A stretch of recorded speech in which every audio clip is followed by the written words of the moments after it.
Up next, the Cannabis Reporter Radio Show with Snowden Bishop. After this message.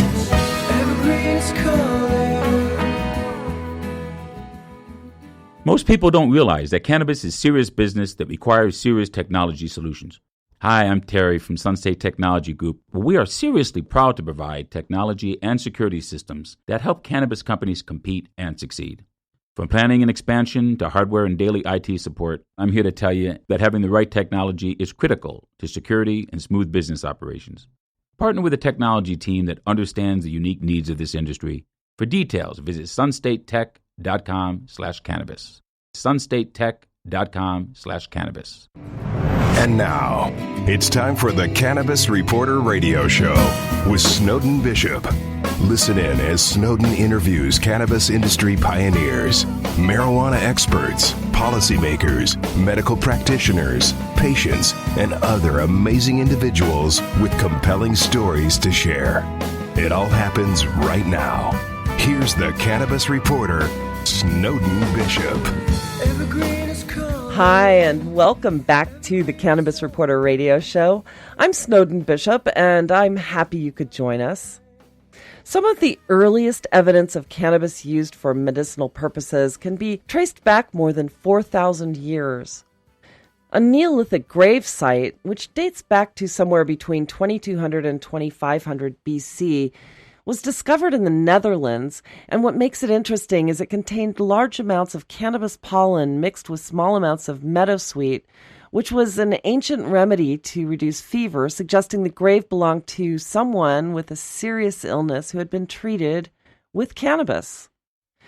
In 2008, a team of forensic scientists analyzed the phytochemicals and genetics of plant substances taken from a 2,700-year-old grave of a shaman in Central Asia.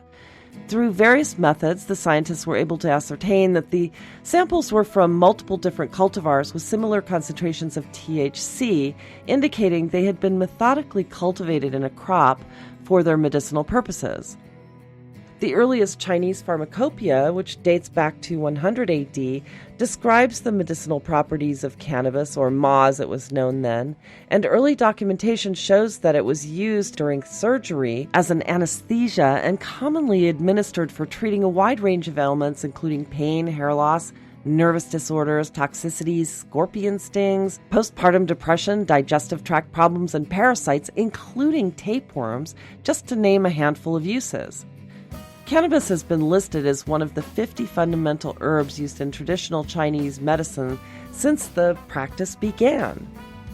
When you consider that archaeologists and researchers have unearthed written evidence that cannabis has been integral to holistic healing throughout Asia, India, and the Middle East for more than 2,000 years, it's sort of surprising that in the practice of what eventually became known as Western medicine, cannabis wasn't commonly prescribed by doctors until the 18th century, and it wasn't added to the U.S. Pharmacopoeia until the 1850s. By the time it was removed from the U.S. Pharmacopoeia in 1942, approximately 240 drug producers had made more than 2,000 cannabis tinctures and compounds commonly prescribed to treat hundreds of medical conditions. As modern pharmaceutical drugs were introduced to replace cannabis, many of those formulations were lost to history, which is sad considering that hundreds of thousands of lives have been lost to dangerous synthetic drugs that are often toxic to systems in the human body. That's not to say that all pharmaceuticals are bad. Some are vitally important for curing acute conditions.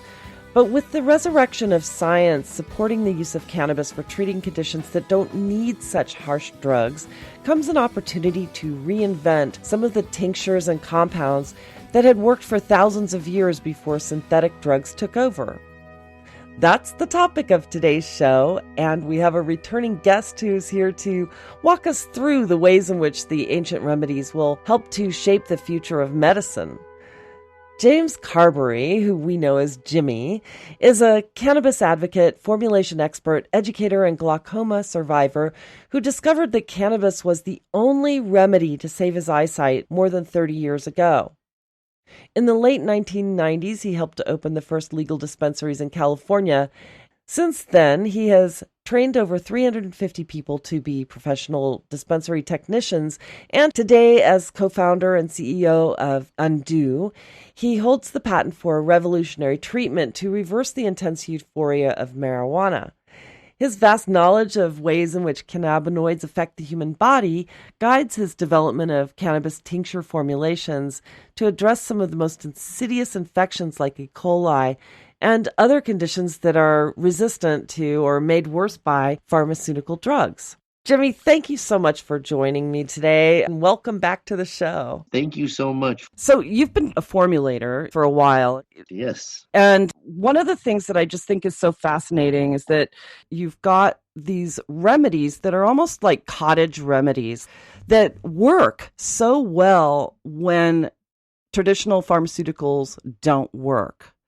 So what I wanted to do was have you kind of explain some of the information that you've been able to gather all of these years that you've been doing this in order to solve some of the medical or health problems that other people have not been able to solve through conventional pharmaceuticals. All right. Wow, that was a mouthful. I know, sorry. Don't worry about it. That's excellent. Good question, and it's like they're actually good 100 questions, I guess. But, well, I started doing my research when I came down with glaucoma, and it was cannabis was the only thing that would save my vision. I was allergic to all the other drops and such. So that just got me started in researching and doing the science part. And I was in Amsterdam in a antique bookshop, and they had an apothecary's like cookbook, and I was just thumbing through it, and it came to cannabis tincture, and it was from 1845, maybe something like that, and it explained how to make tincture, and it's really easy. It's just brewing it or just letting it soak in alcohol in the dark, and usually about 30 to 60 days you have a good product. And what you do is just siphon off the liquid, and you use that either internally or externally. It's wonderful in both ways. There's many uses to it also. Now, in the 1800s and early 1900s, before Prohibition started, cannabis tinctures was 65% of the market.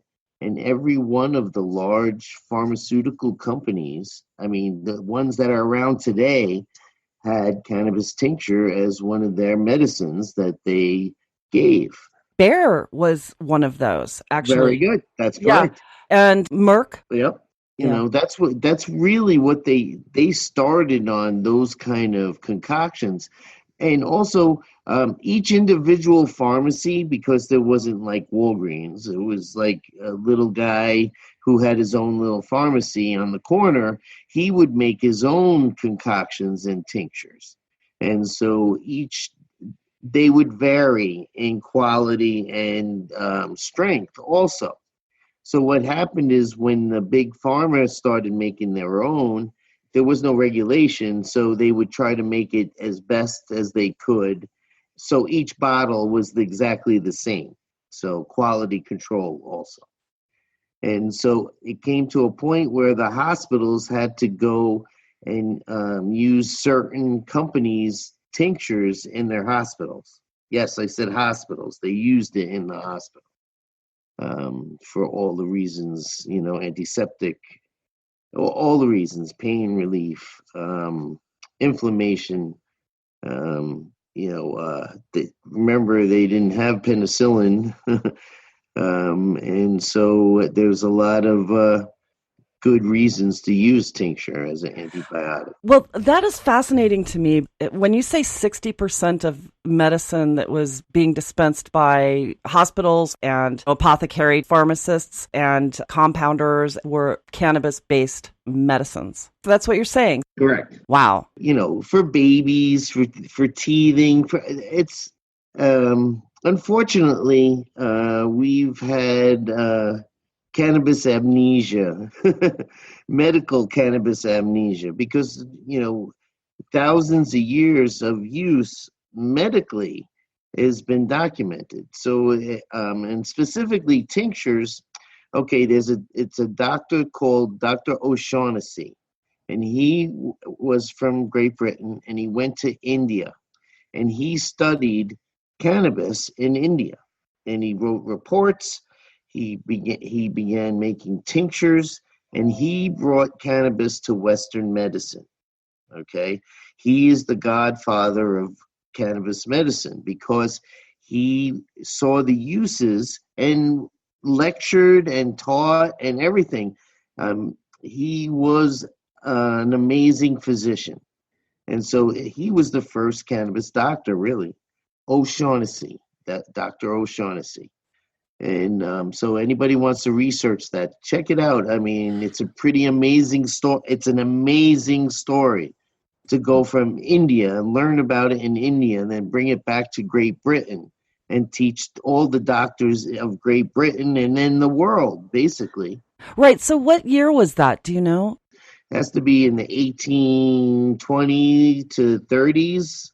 And that was a great term you used, the cannabis medicine amnesia, because a lot of what was in the pharmacopoeia before Prohibition was cannabis related, and then it was banished. And to go back and try to reclaim some of that knowledge that was in there would just be an incredible feat, I think. And I know that there are several people who've been working on a medicinal cannacopeia, if you will, to document what some of the different formulas are for and all of that. And then there are geneticists who are working on genetic mapping to find out which cannabis remedies or formulas treat certain genetic diseases. And I mean, it's fascinating science, but it's just been lost. Well, in 1942, the U.S. government took cannabis tincture specifically out of the pharmacopoeia. In Australia, in 1977, and the UK in 1977. So isn't that interesting? We really got rid of it in 1942, and then it took all the way till 1977 and in the late 70s for the UK to do the same. Take it off the medical list. That's what the pharmacopoeia is, if anybody didn't know that. Yeah. And so much was lost at that time. And almost every country in the world signed on to these drug treaties to do away with cannabis, to the point where some countries still to this day will actually execute people who are caught with it. Like in Singapore, for example, these teenagers come to the U.S., they get stoned, they bring it back with them, and their families lose them forever, and it's just incredibly sad. And I think part of the problem, and maybe you know more about this than I do, but part of the problem with bringing back legal cannabis is the fact that we are so tied up with all of these international treaties. How do we, the people who started this whole ball rolling, how do we explain, if we legalize cannabis, how do we explain this to the rest of the world after having convinced everyone else that cannabis is the devil's weed? Well, the World Health Organization is just doing more work on doing that, changing the treaties, getting rid of it. Yeah, there's actually a study that just came out with all of the reasons that it shouldn't be illegal. And I actually have that study, and I was about to publish it, so I will do that, and I'll share that link out. I mean, yeah, a lot of countries now are saying, well, wait, why did we do this? What was so wrong with it? And it was all the United States. Well, you want to hear something really interesting? Yeah. Anslinger went in front of the UN and talked his prohibition talk. Yeah, that's interesting. Yeah, he appeared in front of the General Assembly of the UN, and that's why the UN adopted the treaty on narcotics drugs, because of him. Yeah, that's very interesting. I didn't realize that. I knew that he was the one who pushed for it in Congress in the 30s. He's the one who was sort of in cahoots with all of the other old boys from university days, the DuPont and Hearst and everyone else. He was really in on that and lobbied for the Marijuana Tax Stamp Act. But I didn't realize that he actually was responsible for going before the United Nations. Interesting. Thank you for that. And the UN General Assembly session about 3 years ago dedicated their entire UN gas, the drug conference, which took place, I think it was in 2016 or 16. It was shortly after we had launched at the Cannabis Reporter. And I remember several countries testified to say, we're really considering making this available to our citizens because, we've done the research and it really is not harmful as has been told over all of these years. So it's interesting that it would begin and end sort of with the United Nations. And now with this report, there really isn't any excuse for us not to legalize at this point. Correct. Well, my hope and dream is by 2020 we're legal, before the election. And this is why. Well, there's a lot of stuff in Congress, et cetera, and they're working really hard to get it. But when there's 35 states, that's the threshold when they have to do something about it. And we're getting very, very close. So hopefully by next year, there'll be a lot more states either legalizing medically or recreationally or both. I mean, there's a lot of legislatures that are really understanding what they can do and how to change the war on drugs costs everybody a lot. Unfortunately, people of color get caught up into it automatically. And unfortunately, big business has taken it over. I think that once the United States as a group changes the laws so that it's every state's on equal ground, as far as cannabis goes, I think that will help. Because then what really needs to happen is I want to be able to grow my plants in my yard and not worry about it. It's not legal so you can grow it in your yard. And see, the reason I want to grow is so that I can make my tincture. I can make it with the plants that I know where they came from and the goodness that I put into them and the spirit and etc. I know that medicine will help. But I have a feeling that, the pharmaceutical lobby has been so powerful in keeping Congress from enacting any federal legislation to legalize cannabis. So it's going to be a tall order to keep the lobbyists away from the true freedom of the leaf, if you will. I think that being able to just grow it and make your tinctures in the backyard is you're going to have some uphill battles there, I believe. But it really feels as though we're headed in that direction. I think you're right. I think before 2020, we will see something. Yeah. There are enough people right now, and this new Congress, they're very young. And, I think it's a much younger group and a much more progressive group. And they've grown up with the idea that there really is no excuse to keep cannabis illegal. It just doesn't make any sense on so many levels. So, yeah, I think you're right. We hope. Yeah. Back to tinctures. Now, let's talk about that. See, originally, Americans used tinctures all the time, from babies on up. And the important thing to remember is no one went crazy. No one was harmed. Nobody. And if you look up tinctures, it's real interesting. History of tinctures, I don't remember the site, but it's about the bottles, the actual collector's bottles, and they have a really good article in there about tinctures and what it was like back then. And it's interesting because a majority of Americans used cannabis and didn't think twice about it. Didn't think it was immoral, didn't have a problem with other people doing it. They understood that it helped. And that view of cannabis, we need to bring that back that people need to understand it's a gift to us. It's if you're sick or you're sad, it works, Yeah. And it's a plant and it can't hurt you. Well, no one has ever died from taking cannabis. And I think, what was it I read the other day? 42,000 people just in 2017 alone died from opiates. Yeah, that's the worst.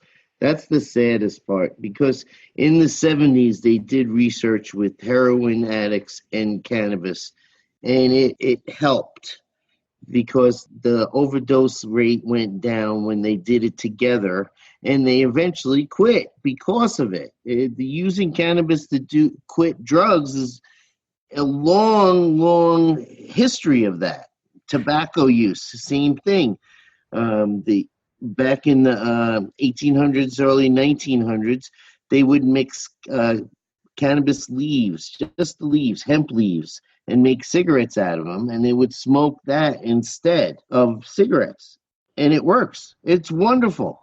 Well, and something that I find really interesting is that most treatment centers for people who are trying to wean themselves off of opiates still don't embrace that idea yet. And I think it's really going to have to be a matter of educating the public about why it's so important to introduce cannabis when you're dealing with opiate addiction.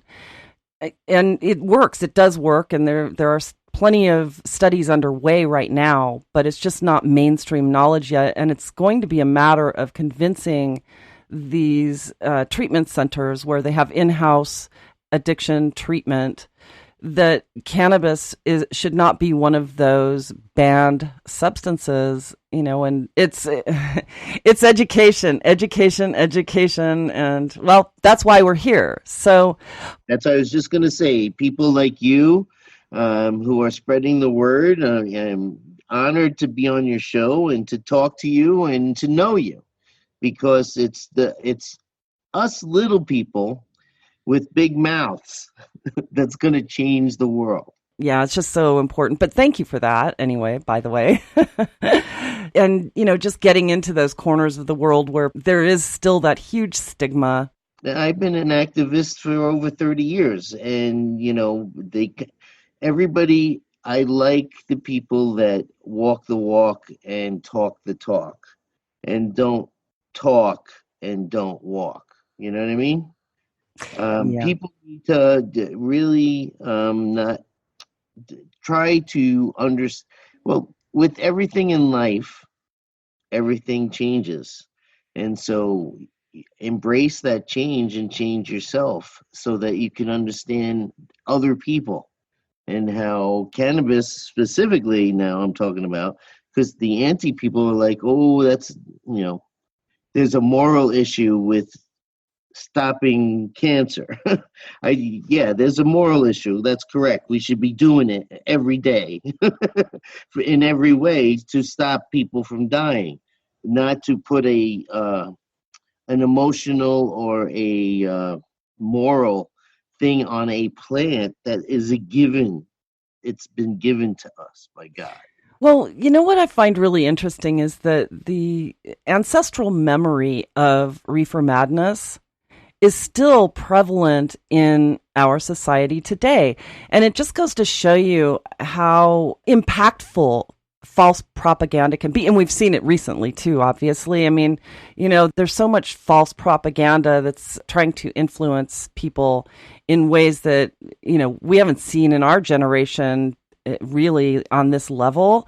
But it just goes to show you how powerful a silly campaign that should have had people rolling their eyes actually impacted generations of people, and it's still affecting people on that sort of gut level. And I think that they don't even really realize why. When I get into conversations with people who just don't think cannabis should be legalized at all, and I try to explain to them there really shouldn't be that moral equivalence, and that the opiate crisis right now is a far bigger problem, and the people who are making these drugs and lying to the public, and nobody seems to care about that, and yet they still care about legalizing cannabis because they've been told it's bad. And, that's a tough thing to get over. But, you want to go back to tinctures again, because this is so fascinating to me. You had mentioned that there were Egyptian remedies or back in ancient culture. Right. The Egyptians made tinctures. Now I got a really good one for in Mexico. They would the ladies would take cannabis plants, dry it, and then mash it with tequila, and then take that mash and put it on their bones. If you broke a bone, or if you had inflammation of your knee, etc., they'd pack it right on there, and the inflammation would go down, and so would the pain. And that's from Mexico. And I know a lot of guys whose grandmas they did that. They did that to them even. Isn't that interesting? It is. See, it's like I said, the amnesia it really had a major effect because a lot of this is cultural. A lot of like the medical uses of cannabis is woven into the culture of the people.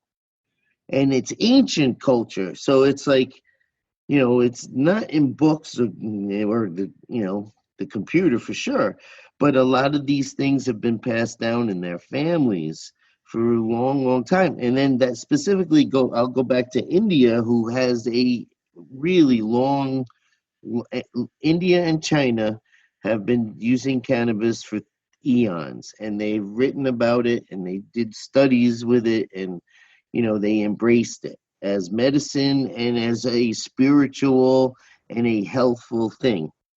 Well, as early as 4000 BC. Yep. But see, I relate it to the use of all plants.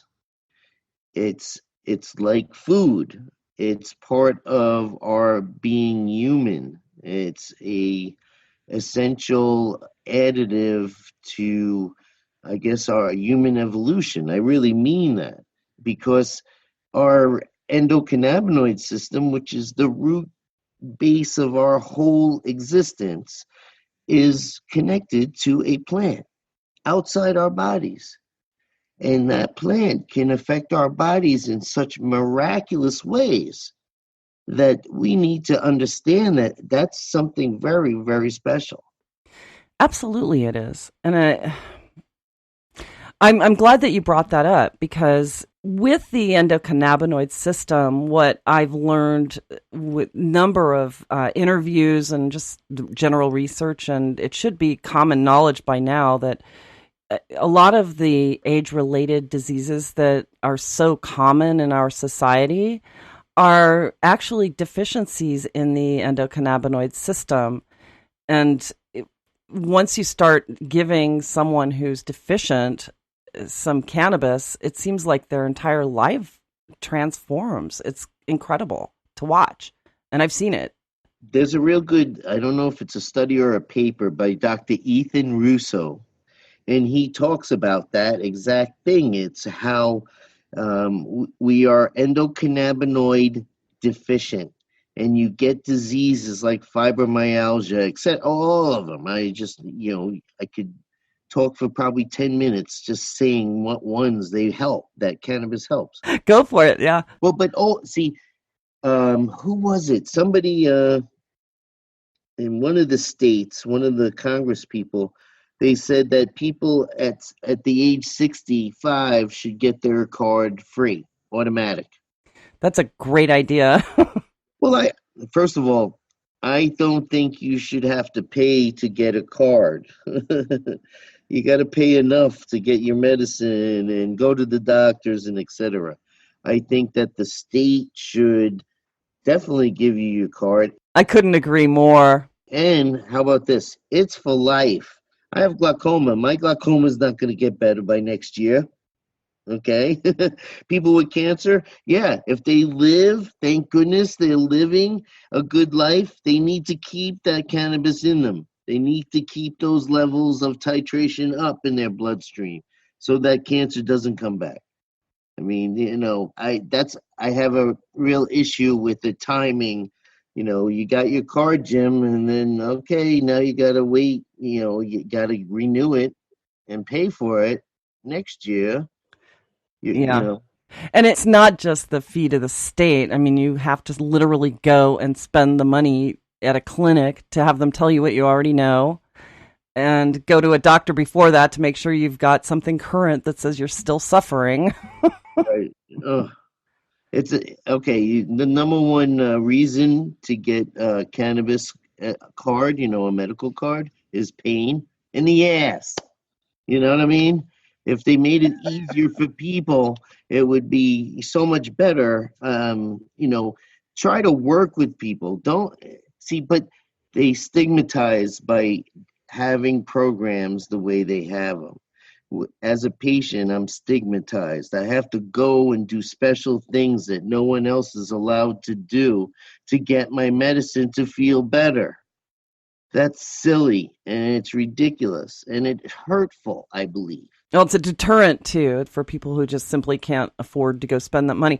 And it's really particularly sad for families who not only, like, if their child needs it, an autistic child, for example, the child needs to get his or her own license. But not only that, then the parents have to, because the parents are the ones who are the responsible party and they're the ones who are going to be administering it. So whether they're using it or not, they still have to go get licensed as well.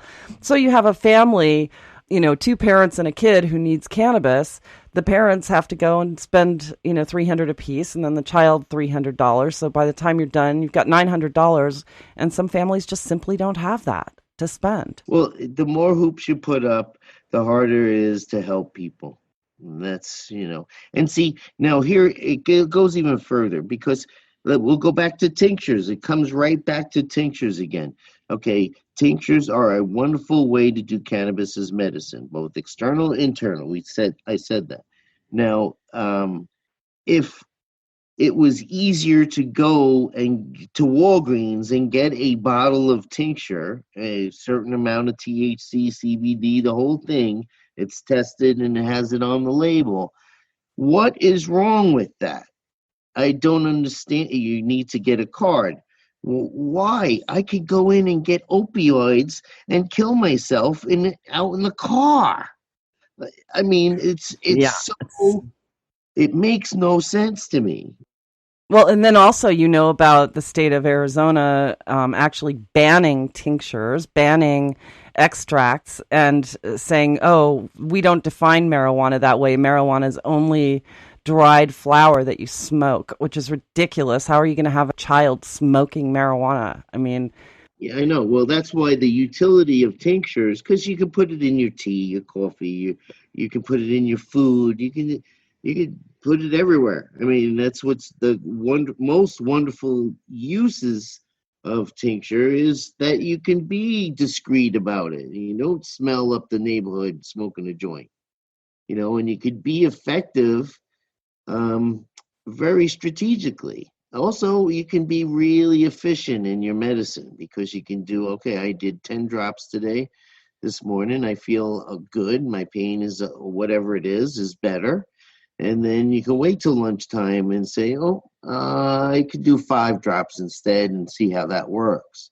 You see, it gives the patient a tool that they can use, and it's not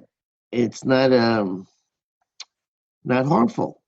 It's easy. Well, and it's also very customized too. It's personal. It's personal medicine. If you go to the drugstore and you get your prescription opiates or whatever, the doctor gives you 800 milligrams. Well, your neighbor has the same exact thing, and everybody's different. So they're going to respond differently to it. And there's really no personalization to those prescriptions, and the doctors aren't going to give you a genetic test to see, what your dosage should be. It's not personal. And cannabis, on the other hand, it's personalized because you can adjust your amount. You can control what you take. And, even a small amount is going to have some effect to the good. So, yeah, it's really interesting. But, what you said about Mexico and the tequila and the healing bones, what are some of the other countries that you've learned about? Because I know you're just like a walking encyclopedia about this.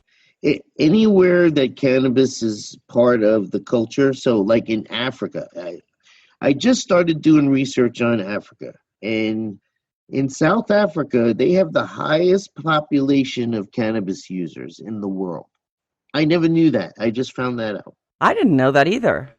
And it's deeply part of their culture and medicine, etc. And I'm not sure if they make tinctures, but they do make preparations. So the chances are they do, because most humans all over the world made some sort of alcohol.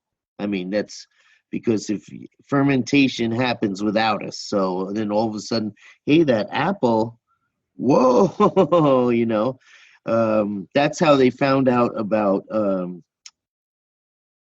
how to make wine and such, is because they would sit on the vine or hang on or fall off the tree, and somebody was hungry, they would bite into a fermented apple and get wasted because they were eating a fermented apple. And horses do the same. Wow. And elephants do something with some kind of fruit in Africa, and all mammals want to get high, I think. Well, I think it's human nature to want to experience bliss or euphoria. It is so much a part of our history. What's wrong with feeling good? Well, No, I mean, in our Puritan society. Yeah, it's like, we're not here to suffer. And, we're not here to make others suffer. We're here to feel good and to make others feel good. So life is good. That's how I live my life. I mean, and cannabis is part of that whole mindset, I believe. And that's what, a lot of old white men get afraid of, is that people are having a little bit too much fun. Well, you know what's kind of interesting? You just sparked an analogy for me, and that is that we almost treat the euphoria of cannabis, or any drug for that matter, with the exception of alcohol, because it's been so much a part of our modern culture anyway. But euphoria from any kind of drug is often regarded the same way that more Puritan societies began to describe sexuality, and it's like there's shame associated with it and stigma associated with it. And, you're right, in a way. It's like, what is wrong with feeling good? Why does that have to be such a closeted experience, especially since it is so much a part of human nature to want to experience bliss or pleasure or whatever? But in our society, there's a lot of shame associated with it. And I think that's part of the problem. Or at least, it seems as though that might be part of the problem with destigmatizing cannabis and making it okay. Yeah, I agree. Well, thank goodness in my lifetime I've seen such an adjustment in that kind of the level of stigma that people impose on each other. Pot is a funny thing.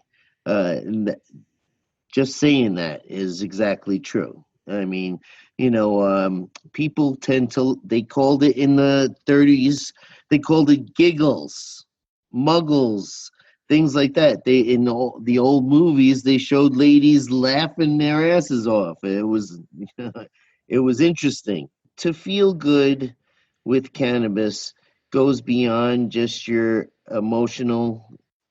how you feel emotionally or physically. I think it's more of a soul-touching kind of experience, because that's what makes us get connected.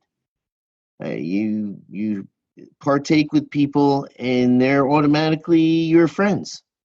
You automatically have something in common, even though they might be from a different country.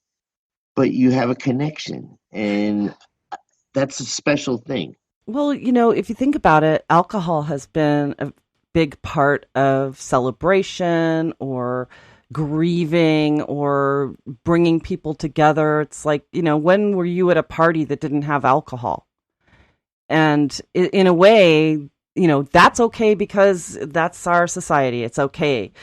It's common, it's acceptable and all of that. But I see what you're saying with cannabis, because it has been so closeted that, there's almost this secret club, especially in the places where it wasn't legalized. If you met someone who would partake in cannabis, then if you were partaking yourself, then yeah, there was this club of insiders in a way.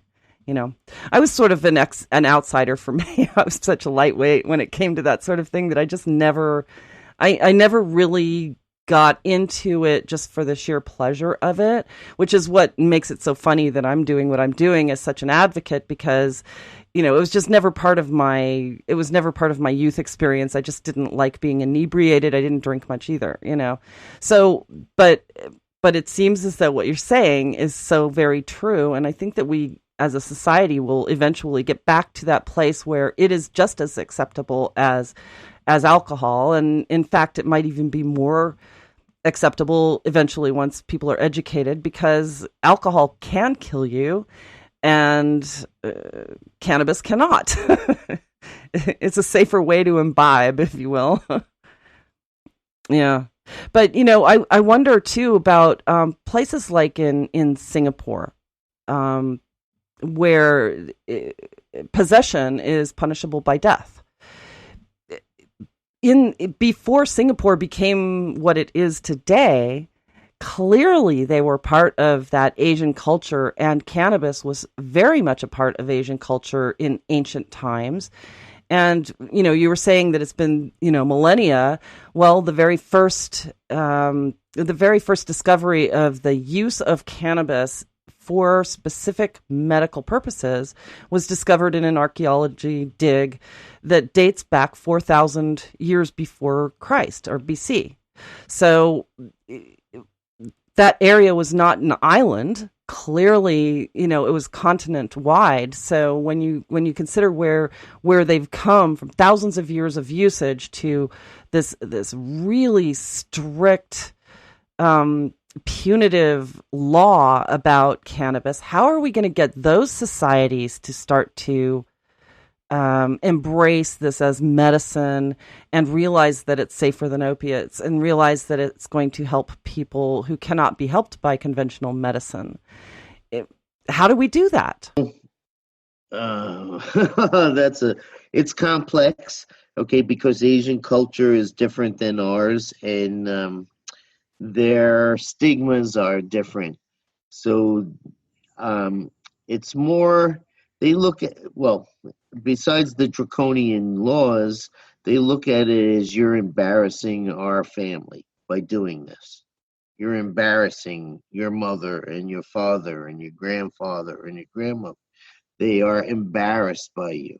And that is, I talked to an Asian friend from Japan, and I asked him about it. It's like, well, explain that to me. And he's like, well, it's like you did something really bad in front of your family. And I go, but it isn't something really bad. He goes, that doesn't matter. It's how they think about it. And I was like, wow. It is a matter of perception. You're right. It's like, okay, I understand. And, I passed him the joint, and we both laughed about it, because he left that culture. And I guess like everybody, Americans specifically, they don't travel, a lot of them don't travel the world, and they're very ignorant about other people's cultures and who they are and how wonderful they are. I mean, seriously. And so a lot of people they never left their hometown. It's something that I don't understand. Well, so their worldview is very limited in that way. True. So, and if they haven't been exposed in the correct way or in the true way about cannabis, then they're going to think that all those myths are true, Mm-hmm. Just that, to the lack of experience and the lack of knowledge usually inhibits people from expanding their world. Yeah, I think you're right. Yeah. It is education, and, doing things like we're doing now, and et cetera. You teach one person, and they teach 10 people, and then they teach 10 people, and then it goes on and on like a giant pyramid. And just like anything, I think I do that every day. I try to, change someone's life, even if it's a smile. I try to do that every day, because we're all on this boat together. Well, a pyramid is a great way to explain what's happening right now with the cannabis movement, because when I first started writing about this, it was 9 years ago, and the number of people who were really aware of cannabis was so limited back then. I mean, I was looking out my windows in the car to see if there were any black SUVs following me around, because I was trying in my journalism to call out the injustice of prohibition and the corporate interests that were behind it that still are to this day. And, you know, when you're talking about something that hasn't really hit mainstream media yet, there have been people offed because of that kind of education. But the more people who learned about it and the more people who have shared it, now all of a sudden, you know, you figure 82 or 3 years by now of prohibition, the number of people who really understood what was going on was very small up until probably, 12 years ago when people started to learn. And now it's like this exponential curve of knowledge. And I think that's why, as you say, it's likely that we will see an end to prohibition, within the next couple of years. Yeah. At least I hope. I really do hope so. But it would be an interesting study to take a look at the cultures and see if we can reclaim some of those remedies that were used for thousands of years and actually document all of these medicines. I think it would be a fascinating tour to go on. Yeah, definitely. It'd be interesting. Especially today. I do want to travel to South Africa. I can't wait to go down there and just get involved down there. I've been to Amsterdam many times, which has been a major cannabis culture since the 60s. Yeah. And I like their attitude, that's a good way to say it, about cannabis. It's like, keep it to the side, just like everything is. Adults are allowed to do a lot of adult things. Don't worry about the kids because they're not allowed here. Get them out of here, This is an adult-only area, and don't bring your kids. And if you do, then expect them to be exposed to stuff that you will have to talk to them about. That's as simple as it gets. Especially, I hope that kind of thought process comes here. I know in Nevada they have that kind of attitude. So eventually, I think they're going to have consumption lounges and coffee shops and things like that there, which is majorly needed because you can't smoke in public, but it's legal. So, I think they're going to take care of that problem real quick. Yeah. Tinctures should be available. So if you want a cocktail, you can make a cocktail, an actual drink with tincture in it. And so as far as recreational use, tinctures are a wonderful way to use cannabis, especially if you're putting it in coffee. It's wonderful. It's like, I don't know what to call it. If you like Irish coffee, this is like cannabis coffee. It's so delicious. Yeah. Well, eventually it seems as though we're kind of going in that direction. There are a lot of major beverage companies that are to this day beginning to look at infused beverages and starting with CBD only. But as the laws change, and especially on a federal level, I think we will start seeing more cocktails infused. And especially people don't want to, ruin their livers. They can... Well, they do CBD cocktails now. I know there's a couple of events. Yeah. And that's all good and fine. But if you want to be altered, a CBD cocktail is only going to make you tired, basically. That's how I look at it. But I had a point about the changes that are coming. You can go stand in the mall and yell CBD and people will come over to you. Where 5 years ago, you would stand in the mall and say CBD and people would run away from you, probably. You know what I mean? Isn't that interesting? Yeah. It is. Well, at the time, I think that people just considered hemp to even be an intoxicating drug. No one really understood the difference. Right. Well, and then, Sprouts has had hemp seed oil in their refrigerators for years. I mean, it's been around. All of a sudden, people are like, "Oh, you're not allowed to have it." Like, it's been here for years. Start using it. It's been available. Just I think the awareness is going up, and that's what I think is a really good thing. Yeah, it's so important. But I remember back in 1991, walking around in New York, I walked into a shop on Madison Avenue that had a big sign that said hemp sheets. I actually told this story like on one of my first episodes. It was a big sign, said sale on sheets, and then right under that it said hemp sheets. And I thought to myself, how on earth were they making hemp sheets? What? And my first thought was, hemp is illegal. It can get you high. So why are they making sheets out of it? That was my thought. Right. And if you think about it, that was almost 30 years ago now. Uh-huh. And wow, have times changed. Yeah. I mean, I was completely ignorant, had no idea. Well, it wasn't part of your upbringing, you're entering when you entered into adulthood, that wasn't part of your social circle too. That's all good. I'm glad you came around. Yeah.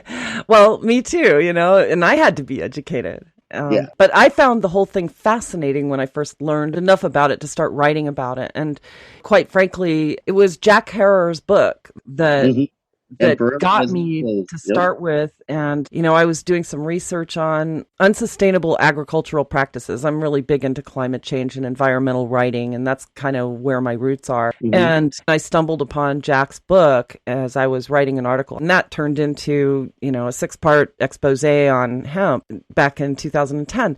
But it was so fascinating to read his take on it. Here was a very conservative Korean War veteran who basically knew nothing about cannabis or marijuana or hemp. Mm-hmm.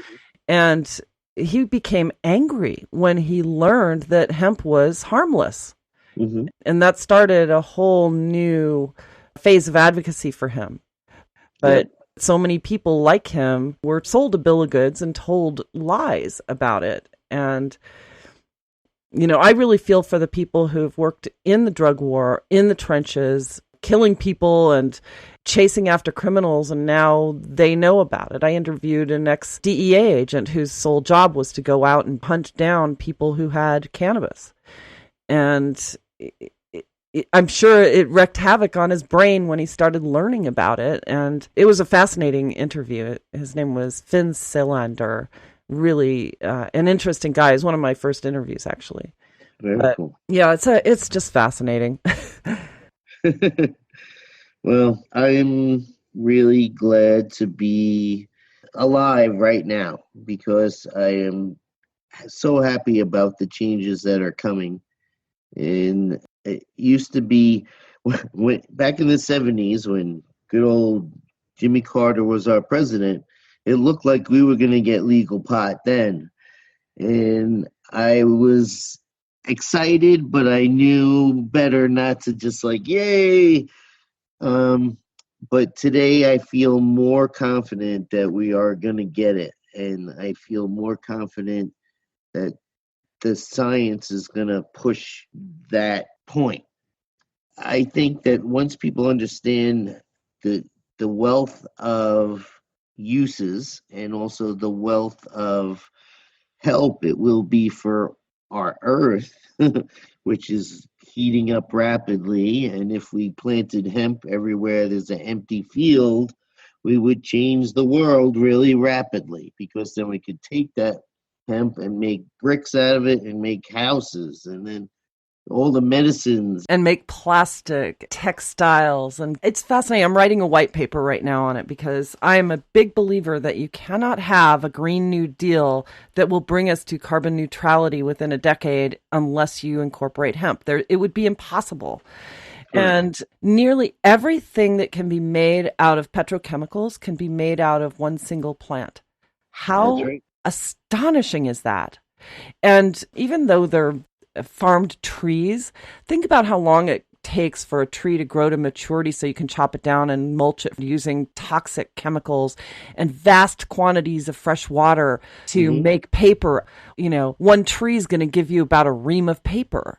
So when you think about how renewable hemp is, in some climates you can plant it 3 times a year. And with very little water and very little chemical maintenance, it's pest resistant and it'll grow anywhere in drought or odd soil. And imagine the paper production without that disgusting DuPont chemical that mulches wood into paper. Okay, you just reminded me of something. Back in the late 1800s, early 1900s, why they started making tincture, and this is really cool because it comes right back. They used the fiber first. The fiber itself was worth more than the flower. That's fascinating. Is that amazing? Yeah. Now it's the opposite. But I don't know what they do with all the fiber that's left over. They should be using that. Yeah, see, unfortunately, we've lost the infrastructure that we once had in order to make products out of hemp. So one of the things that I think we can get back to, instead of putting government subsidies into the petrochemical industry, like, for instance, the $11 billion that ExxonMobil, one single company, gets in taxes being forgiven, plus, the gifts that they get for bringing their offshore accounts back into the United States bank accounts that goes straight into their investors' pockets because we need their oil for whatever reason. Instead of taxpayers giving that $11 billion subsidy to companies like that for oil, why not give them those subsidies if they begin to transition into using their refineries to create biofuel out of hemp instead? Why not use those subsidies to reward farmers who transition out of GMO crops into hemp production, which they could do within one season? 90 days. Yeah. As long as it takes to grow one crop in 90 days, depending on how many acres, they can make gallons and gallons of gas. They can make miles of fiber. They can make bricks or whatever else they can do and increase the bioavailability of that soil. That's the other thing. Hemp makes better soil. So it's a win-win all around. It restores carbon to the soil and takes it out of the atmosphere. Yeah. And, imagine the subsidies, instead of subsidizing BT cotton, which uses extraordinary amounts of pesticides, more pesticides go into the cotton fields than into GMO corn. And it's tragic. And cotton requires so much more water, and it requires so many nitrates for the soil. And if they took that cotton and transitioned into hemp instead, and if the cotton gins were given subsidies to transform their equipment to be able to spin hemp fiber into textile, there are all these things that we can do. And I hope that they are being smart about it and composting it so that they can use that for the soil for more hemp and more cannabis. But who knows what they're doing with it. It's a shame if biomass is going to waste right now when it could be transitioning us off of fossil fuels. Right. I agree. Yep. Yeah. Wow. Well, hemp will save the world, just like Jack Herrera said. Yeah, it is our salvation for sure. And, I'm looking forward to the day when everybody knows it and it's firsthand knowledge. It's in their vernacular. It's in their thought process. It's in their medicine cabinet, their refrigerator, their pocket. Right. Absolutely. And it's going to create a lot of prosperity for a lot of people who've been displaced by renewables. And people in the coal industry, for example, I think that they will be much happier when their fathers don't come home with black lung when they've got another job in a sustainable industry like hemp. Well, do you know that there's less than 5,000 coal miners in the United States right now? Contrary to the lies that they've been told that, they're going to have the coal industry come back. Yeah, the coal industry comes back with automation and nobody has a job. The only people making money off the coal industry are the stockholders. It's pretty unfortunate. And still a lot of people in those regions where the coal is coming out via automation, they're still suffering with their groundwater contaminated with black ash, So, hey, it's a matter of education, Jimmy. Yep. Yeah, you got it, Snowden, for sure. Yeah. Anyway, any last thoughts? Um, just thank you so much for what you do. I really am proud to know you. That makes me feel so good. Thank you so much. I like that you are so dedicated, and I like that you are so professional, and I also like that you listen and you learn. And that's really important. And you know a lot too, so that's even better. Thank you. Thank you so much. Well, you know what? I feel like I eat, live, breathe, exist all around this movement. You know, it's so important to humanity. And I can't imagine right now doing anything else. But yeah. And thank you for what you do, because you're an incredible educator and you're a wealth of knowledge. Oh my God. You just know so much about this. Well, thank you very much. We're in exciting times right now. And I think that we can do a lot of good for a lot of people. Yes. Well, I'm really thrilled that you were able to join me today. And, you know, I can't wait for our next conversation. Anytime. Thank you. So once again, it is time to bring yet another show to a close. But before we close, I wanted to pay homage to a brilliant scientist and formulator named Jim Yanios, whose untimely death is a huge loss for the industry. He invented a patented liposomal encapsulation method that is a game changer in terms of bioavailability. And through his groundbreaking work, he devoted his life to improving human health and discovering better ways for the body to achieve homeostasis. On a personal level, his death created a huge void for those of us who loved and admired him as a friend. In the coming weeks, I hope you'll join me for a special tribute to celebrate his incredible contributions to the cannabis science industry and listen to him explain how his liposomal technology works in his own voice. That's it for now, and once again, I'd like to thank my guest Jimmy Carberry for sharing his insights and knowledge with us today. If you'd like to learn more about the work he's doing, please visit us online at thecannabisreporter.com. Click podcast to find today's episode, and that's where you'll find his bio along with a link to his website. We have so many people to thank. First, I'd like to express our gratitude for our radio partners, Sunstate Technology, Canosphere Biotech, and Integrated Compliance Solutions for supporting our show, and our media partners at the Cannabis Science Conference, London CBD Group, Cannabis Radio, and Newsbank for helping us spread the word. I'd also like to thank my production team here at the Cannabis Reporter Radio Show for always making us shine, and our programming directors at XRQK Radio Network and Society Bites Radio for broadcasting our show. And last but not least, thanks to all of you for listening. I'm Snowden Bishop, inviting you to join me again next week, same time, same place, for another episode of the Cannabis Reporter Radio Show. Until we meet again, be safe, stay informed, share what you've learned, and make it a great day. Evergreen's calling. Evergreen's calling. Evergreen's calling. When you think of chips relative to cannabis, microchips may not come to mind. Hi, I'm Terry from Sunstate Technology Group, here to tell you that our chips help cannabis companies compete and succeed. From planning and expansion to hardware and daily IT support, Sunstate proudly serves the technology needs of the cannabis industry. You know that having the right technology is critical to security and smooth business operations. Partner with a technology team that understands the unique needs of this industry. For details, visit sunstatetech.com/cannabis.